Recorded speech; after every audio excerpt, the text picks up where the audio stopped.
Economia. Em meio à instabilidade financeira, as cidades da macro-região buscam o reequilíbrio financeiro. 2024 deve apresentar grandes desafios e esse é inclusive o assunto especial do Jornal da Clube de hoje. Agregando valor às comunidades, integrando a macro-região e formando opinião, no nosso canal digital, Jair Casquel, economista. De Barretos, o especialista em administração pública, Rafael dos Anjos. E de Luiz Antônio, o professor de gestão pública, Ricardo Valadão. Jair, como professor também, vamos começar pelo mais simples, para as pessoas entenderem. O que são as dívidas de uma prefeitura, dívidas a curto, a longo prazo, dívida fundada, dívida ativa? Explica pra gente. Bom, são dois tipos de dívida. A dívida que a prefeitura tem para receber, que é a dívida ativa, e a dívida que a prefeitura contrai, que ela pode ser de curto prazo, para pagar em 1 ano, por exemplo, e pode ser de longo prazo, para pagar em 2, 10, 5, 20. Aí, digamos que tem muito tempo para definir esse longo prazo. E o que é importante a gente observar é o seguinte: quando a gente fala da dívida ativa, significa possibilidade de receber o dinheiro. Não significa que vai receber, porque pode entrar em cobrança judicial, execução, pode ter penhora, por exemplo. Então, o processo pode ser longo. E quando nós trabalhamos a dívida que ela contrai, essa ela vai ter que pagar de qualquer jeito. Se não, entra no grupo dos inadimplentes, interfere no recebimento de verbas e tem todo um processo difícil de gestão para a prefeitura que não paga suas dívidas em dia. Perfeitamente. Rafael, aí vamos utilizar Ribeirão Preto como um exemplo para traduzir melhor isso para todos os nossos telespectadores. Nós temos uma dívida a longo prazo que está chegando em R$1 bilhão. Grande parte dessa dívida é com os famosos precatórios, ou seja, obrigações judiciais de pagar, como indenizações e afins. Dá para usar Ribeirão Preto como exemplo para explicar para a gente a situação da dívida da prefeitura? Sim, Felipe, é uma situação recorrente que a gente tem em diversos municípios do Brasil.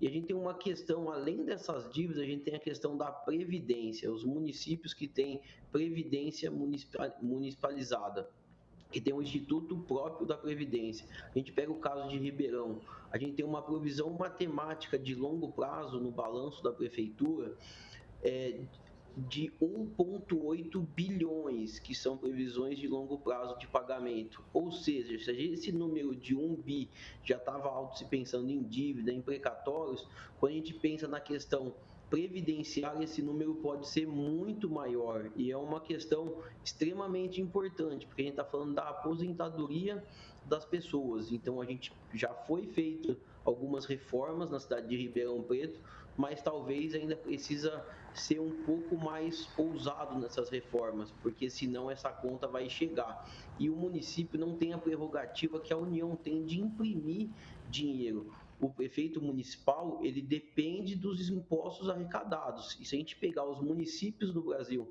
que estão tendo uma queda de arrecadação, principalmente por causa de isenções que foram dados em impostos que acabam impactando direto ou indiretamente o município, o fundo de participação dos municípios, a situação é alarmante. Ricardo, então, como a gente ouviu o Jair falando, a prefeitura não tem como não pagar a sua dívida. E aí a gente tem casos como o de Ribeirão Preto, onde a dívida ela é muito por conta também de empréstimos. E se recebeu o empréstimo e está aplicando em obras, às vezes o prefeito vai falar que está tudo bem, está tudo certo, pelo menos está contraindo dívida, mas está fazendo o bem para o município. Na gestão pública, é por aí ou a gente deve começar a falar em responsabilizar o gestor que não toma conta da dívida da prefeitura? Boa tarde a todos. Bom, evidente que o planejamento que o Ribeirão Preto fez ou deve fazer a respeito desse empréstimo e dessas obras, se você olhar o histórico deles, isso vem de 6 anos atrás, essa dívida vem aumentando no município. Ou seja, Ribeirão Preto, ela, por mais que esteja um canteiro de obra, esteja fazendo as suas devidas infraestruturas, ela deveria estar amortizando uma parte dessa dívida que ela contraiu, mas não é isso que a gente vê quando a gente acompanha os gastos públicos desse município. Uma vez que, desde 2017, que se você for acompanhando os mandatos do prefeito atual, ele deveria ter feito um planejamento de amortização dessas dívidas, e não foi feito isso. Pegar empréstimo para fazer uma obra, ok, se o município está com dificuldade, ele precisa eventualmente fazer aquela obra para benefício da população, é um caminho, não é o melhor caminho. O melhor caminho, como o nosso amigo aí falou agora há pouco, é você aumentar as suas receitas. Você arrecada impostos para custear aquilo que você tem de obrigação no município. Então, o município de Ribeirão Preto deveria fazer, sim, um estudo para melhorar a sua captação de recursos, ou seja, dos seus impostos e a alocação correta deles. Empréstimo na vida pessoal e na vida profissional, seja ela jurídica, nem sempre é um caminho saudável. A longo prazo, os juros que você vai pagar desse empréstimo pode ser alto demais e quem vai pagar essa conta no final sempre é o cidadão que recolhe os seus impostos no município. Jair, dentro de casa, no interior, há aquele ditado popular, aquela sabedoria popular que diz que é o olho grande que faz com que as contas desandem dentro de uma casa. E no caso de uma prefeitura, o que faz a economia, o que faz as dívidas saírem de controle? Bem, esse processo é um processo complexo e é sempre bom a gente lembrar que alguns prefeitos de Ribeirão Preto deixaram heranças malditas. Quem herdou as contas do Palocci teve problema. Quem herdou as contas da Darcy Vera teve problema. Isso é público, está registrado, são números, independentemente de coloração política. Então a gente começa a observar o seguinte: quem é que tem que acompanhar o que um prefeito faz? A Câmara Municipal. Então essa questão de responsabilização da pessoa que foi eleita, inclusive com patrimônio pessoal, precisa ser posta na lei. Porque para que um prefeito faça algumas coisas que comprometam o futuro, é preciso que a Câmara aprove. Não se governa, em termos de setor público no Brasil, de maneira independente. Então, o primeiro ponto é esse. O segundo ponto é preciso sempre observar como é feita a gestão da coisa pública. Se é avaliado produtividade, se é avaliado a média de salários, se os servidores concursados têm prioridade sobre os servidores não concursados, porque o servidor público é aquele que passa pela prova, faz um concurso. O servidor político é o paraquedista que entra, e ele não tem compromisso nenhum com a perenidade da prefeitura. Então, são detalhes que precisariam ser revistos, por exemplo, na legislação brasileira como um todo, porque a maioria dos municípios, para não falar 100%, se não tiver retorno das verbas federais por meio do FPM, não sobrevive. Nós temos hoje no Brasil uma situação que perto de 2.800 municípios, se eles forem extintos, eles vão gerar um benefício para a população. Olha que coisa absurda. Tá? Então, a gente tem essa questão política que prepondera sobre a questão técnica e, muitas vezes, o que acaba acontecendo? O prefeito precisa de voto, o vereador precisa de voto. Os sindicatos sabem fazer pressão política e nem sempre estão comprometidos com a verdade. Então, é todo um conjunto institucional que precisa ser revisto e que, no meu ponto de vista, a gente deveria começar a caminhar para a responsabilização criminal das partes envolvidas. Porque aí sim, a gente vai pegar, por exemplo, a questão da previdência do município. Como é que está a nota técnica atuarial desse instituto? Como é que está o longo prazo? como o Rafael mencionou, é muito complicado. Então, eu acredito que a legislação brasileira é muito complacente, ela dá espaço para muita coisa, e ela não joga para os responsáveis na gestão a responsabilização patrimonial, ou, digamos assim, a indenização caso pratiquem uma política que não seja das melhores. Então, para mim, é um conjunto, mas fundamentalmente envolve voto, Câmara e prefeito, primeiramente. Rafael, a gente está muito preocupado com a queda da arrecadação. O ano passado todo a gente falou muito sobre a dificuldade que as prefeituras estão em honrar seus compromissos, está passando o chapéu para o governo federal para obter convênios, obter repasses, só que preocupa muito mais o longo prazo. 1 bilhão em dívida de Ribeirão Preto e, como você disse, 1,8 bilhão em previsão de pagamento só para aposentados e pensionistas. O que acontece no futuro com uma dívida dessa? Qual pode ser a consequência? A consequência, Felipe, é uma consequência que a gente não quer que isso nunca aconteça, que é o município não ter dinheiro para poder pagar as pessoas que trabalharam, que serviram o poder público por tanto tempo. Então, por isso que às vezes o remédio ele é amargo, muitas das vezes é amargo, mas ele é necessário. E as pessoas precisam começar a pensar em longo prazo. E foi muito bem reportado. A questão política é muito preponderante, porque é do ser humano isso. Às vezes o ser humano não tem a paciência de esperar o longo prazo, e aqui no Brasil, principalmente, a gente tem uma cultura muito imediatista, a gente quer as coisas para hoje, a gente não espera juntar os recursos para poder se investir. Então, lógico, se a população é assim, quem representa também acaba tendo que agir dessa forma, ou acaba tendo que tomar medidas dessa forma para poder fazer os acontecimentos hoje. No longo prazo, ninguém lembra do que se aconteceu, então a gente precisa ter um modelo que consiga balancear isso. Mas, no fundo, o cerne da questão mesmo é para onde vai o dinheiro. Infelizmente, os impostos ainda estão muito concentrados no nosso país, no poder da União, depois no Estado, e o município, que é onde as pessoas realmente vivem de fato, é o que menos tem recurso. Ou seja, a gente precisa inverter essa pirâmide de arrecadação de imposto. Essa história de que o município tem que ficar apresentando projeto para captar recurso, isso não deveria acontecer. O dinheiro já deveria estar dentro do município e não ele depender de outros órgãos. A gente precisa realmente rever essa questão da governabilidade do Estado brasileiro, que é muito difícil de ser enfrentada, porque existem inúmeros interesses, principalmente de se ficar vinculado a outras esferas de poder.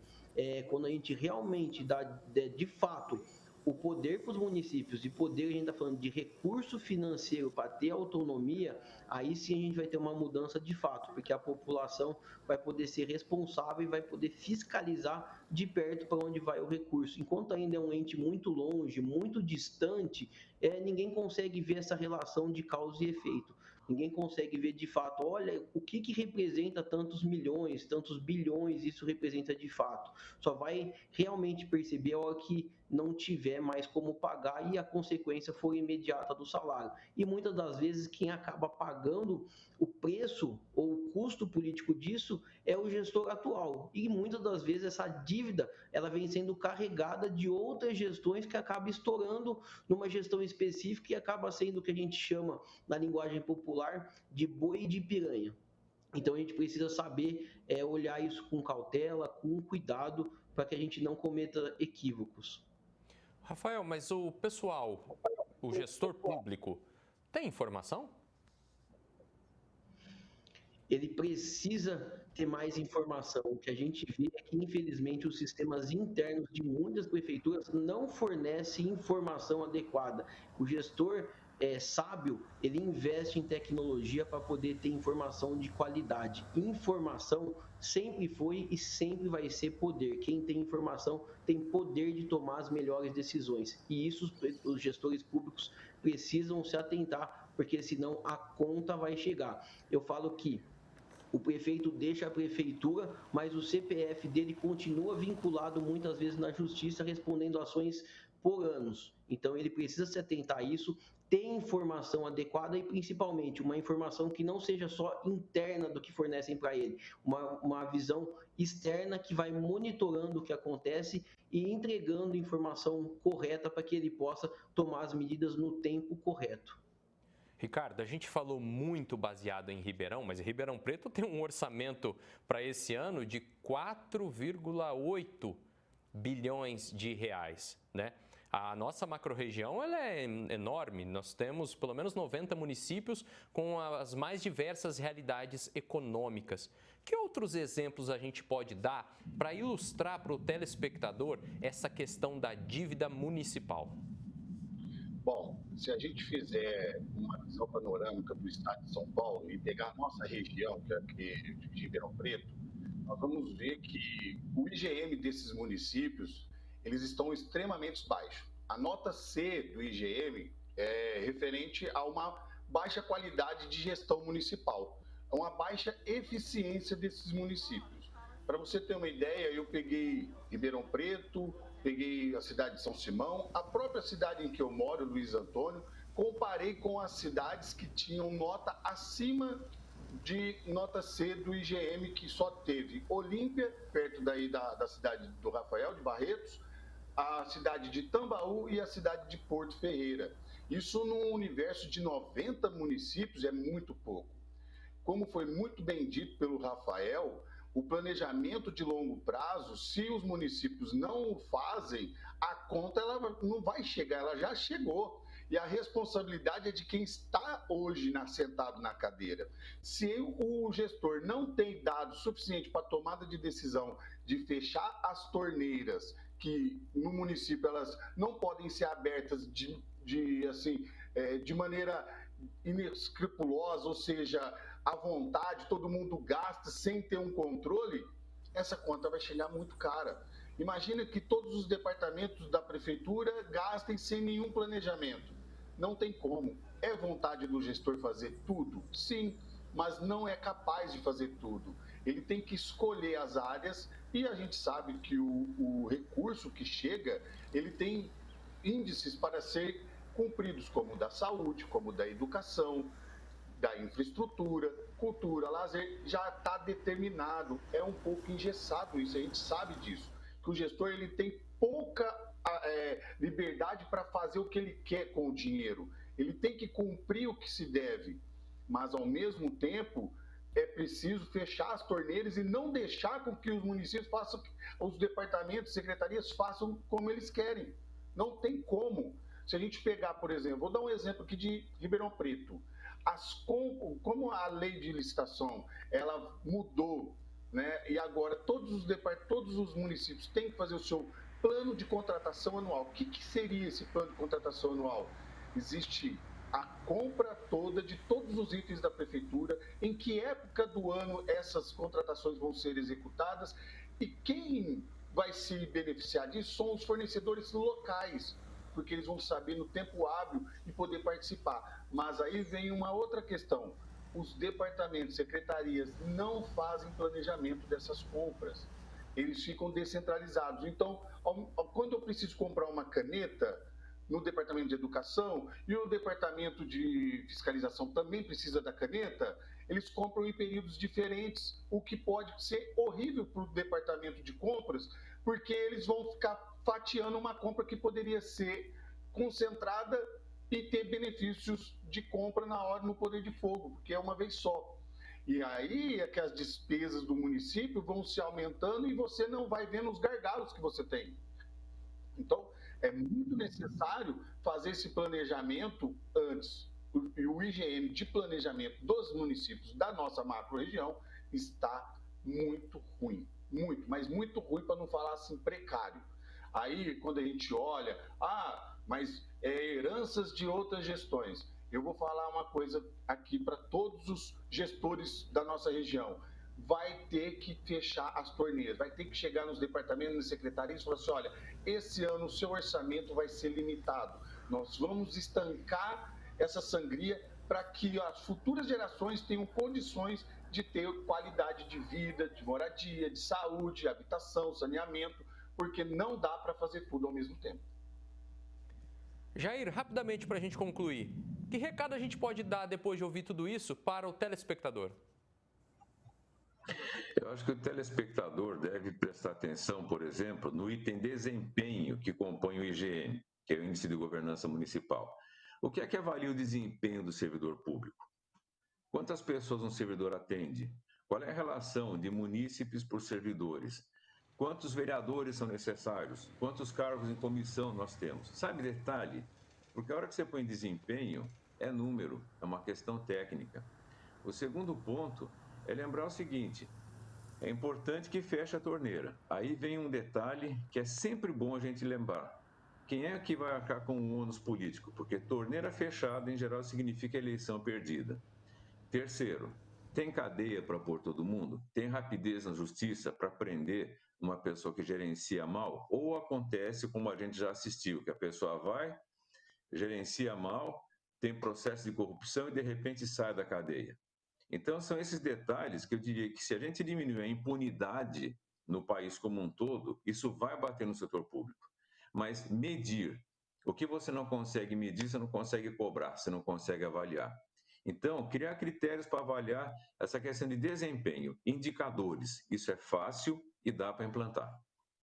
Participaram do Jornal da Clube deste sábado no canal digital o economista Jair Casquel, de Barretos, o especialista em administração pública Rafael dos Anjos e de Luiz Antônio, o professor de gestão pública Ricardo Valadão. A todos o nosso muito obrigado.